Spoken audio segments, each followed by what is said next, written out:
আসসালামু আলাইকুম, welcome to my new video. আজকে হচ্ছে একদম ঝটপট মুরগির মাংসের একটা রেসিপি আপনাদের সাথে নিয়ে আসছি। এই যে সব কিছু আমি হচ্ছে পেঁয়াজ রসুন যা যা লাগে সব বেটে নিয়েছি, কেটে নিয়েছি।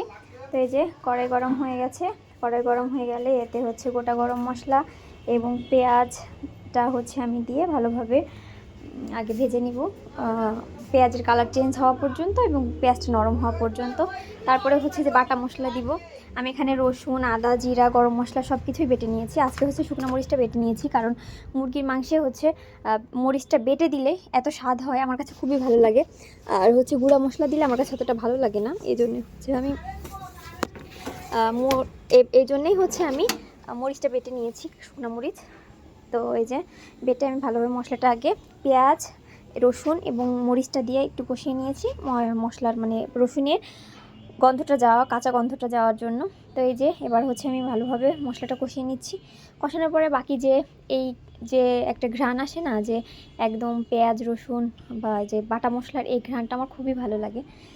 তো এই যে এবার হচ্ছে যখনই হালকা তেল উঠে আসছে তখনই হচ্ছে আমি লবণ দিয়ে দিচ্ছি। হলুদটা পরে দিব। ওই হলুদটা হচ্ছে আমি একটু একদম মাংস কষানোর পরে ঝোলের পানি দেব। তার আগে হচ্ছে হলুদটা দিয়ে কষিয়ে নিয়ে তারপরে হচ্ছে আমি ঝোলের পানি দেই। তো এবার হচ্ছে মাংসটা দিয়ে দিব।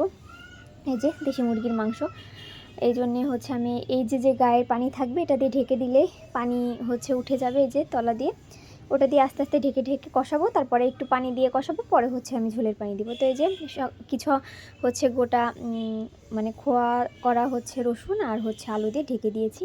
তো এবার ছাদে আসলাম, বাবু মাত্রই ঘুম থেকে উঠছে, উঠেই হচ্ছে আমাকে ডাকছে শুধু যে মা আমি ছাদে যাচ্ছি, তুমি আসো। এই যে বাবু ঘুম ঘুম চোখ, এখন এসে হচ্ছে ও ছাদে যে ও রিক্সায় বসে পড়ছে, মুখ চুলকাচ্ছিল, বলছে মা এখানে মশায় কামড় দিছে, মানে ওর গায়ে চুলকালে ও বলবে মা মশায় কামড় দিছে।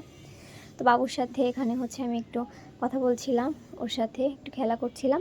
আর হচ্ছে গ্যাসে একদম লো ফ্লেমে আমি হচ্ছে একদম জালটা একদম লো করে দিয়ে আসছি, যাতে গায়ের পানিটা ছেড়ে দেয় এবং ওটা দিয়ে আমি কষাতে পারি। এই যে দেখেন কত পানি ছেড়ে দিয়েছে, এই দেখেন।